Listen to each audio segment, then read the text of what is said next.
Welcome to Mayura creations. இன்னைக்கு நம்ம பார்க்க போற ஒரு மூலிகை என்ன அப்படின்னு கேட்டிங்கன்னா, பொடுதலை அப்படிங்கிற மூலிகையை பத்தி நம்ம பார்க்க போறோங்க.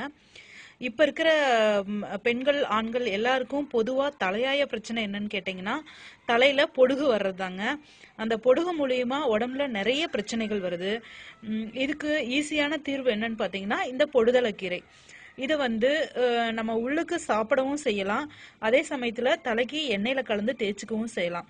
இந்த பொடுதலை கீரை எப்படி இருக்குதுன்னு நீங்க பாத்துக்கோங்க. இது நீர்நிலைகள் அருகில அப்படியே செடியா படர்ந்திருக்கும். இப்ப நமக்கு கிடைக்கிறது இல்ல சரியா, அதனால நான் நர்சரியில இருந்து தான் வாங்கிட்டு வந்தேன். இந்த கீரையை பொறுத்த வரைக்கும் பாத்தீங்கன்னா, இந்த மாதிரி சின்ன சின்ன காய்களோட இருக்கும். இந்த காய்கள் பாத்துக்குங்க. இந்த காய்களுக்குள்ள குட்டி குட்டியா வெள்ளையா பூக்கள் இருக்கும். இந்த சின்ன காய் வந்திருக்கு, அதுல வெள்ளையா பூக்கள் இருக்கு பாருங்க. இந்த இலையையும் பாத்துக்குங்க. இது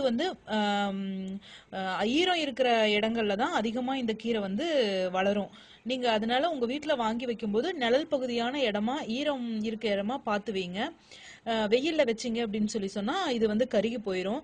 இதனுடைய பயன்கள் எண்ணிலடங்காத பயன்கள் இருக்குதுங்க. இந்த கீரையை பறிச்சு நீங்க நல்லா அம்மியில அரைச்சு இதை நல்லா சட்னி மாதிரி அப்படியே எடுத்து நல்லா தேங்காய் எண்ணெயில போட்டு இந்த நல்லா காய வச்சுட்டு அதுக்கப்புறம் அந்த எண்ணெயை தேய்ச்சிட்டு வந்தீங்க அப்படின்னு சொன்னா உங்களுக்கு பொடுகு பிரச்சனை அப்படிங்கறது ஒன்னே வராதுங்க. முடி உதிர்தலை குறைக்கும்.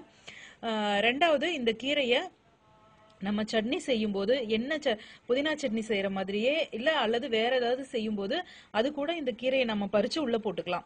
போட்டு நம்ம சட்னி செஞ்சு கொடுக்கும்போது குழந்தைகளுக்கு இப்ப பெரிய பிரச்சனைகள் பாத்தீங்கன்னா, பிரைமரி காம்ப்ளெக்ஸ் அப்படின்னு சொல்லிட்டு அடிக்கடி சளி பிடிச்சிட்டு வர்ற அந்த மார்பு காச நோய் அப்படிங்கிற மாதிரி சொல்றாங்க டாக்டர்ஸ். அதுக்கு இது ஒரு சிறந்த நிவாரணமா இருக்கு. இந்த கீரையை நீங்க சட்னி செஞ்சு சாப்பாட்டுல போட்டு நெய் கொஞ்சமா ஊத்தி குழந்தைங்களுக்கு அடிக்கடி கொடுத்துட்டு வந்தீங்க அப்படின்னு சொன்னா அந்த மார்பிள கட்டுற சளியை அறுத்து எடுத்துருது அப்படின்னு சொல்றாங்க. நம்ம குழந்தைகளுக்கு சளி பிடிச்சிருச்சுன்னா எவ்வளோ அவஸ்தைப்படுறோம். குழந்தைகளை தூக்கிட்டு ஹாஸ்பிட்டலுக்கு அலைய வேண்டியதா இருக்கு. இதை நம்ம அடிக்கடி குழந்தைகளோட சாப்பாட்டுல சேர்த்தும் போது அந்த பிரச்சனை நமக்கு முற்றிலுமா அழியுது, நிறைய எதிர்ப்பு சக்தியை கூட்டி கொடுக்குது அப்படின்னு சொல்றாங்க. இந்த கீரையை நம்ம அவசியமா வீட்டுல வளர்த்தணும். அது இல்லாம கண் சம்பந்தப்பட்ட நோய்கள்ல இருந்து, பெண்களோட கர்ப்பப்பை சம்பந்தப்பட்ட பிரச்சனைகள்ல இருந்து எல்லாத்துக்கும் இந்த கீரை நமக்கு விடை தருது அப்படின்னு சொல்றாங்க. இந்த கீரையை நீங்க அவசியமா உங்க வீட்டுல வளர்த்தணும். இது போல பயனுள்ள தகவல்களுக்கு எங்களோட சேனலை சப்ஸ்கிரைப் பண்ணுங்க, லைக் பண்ணுங்க, ஷேர் பண்ணுங்க. தேங்க்யூ.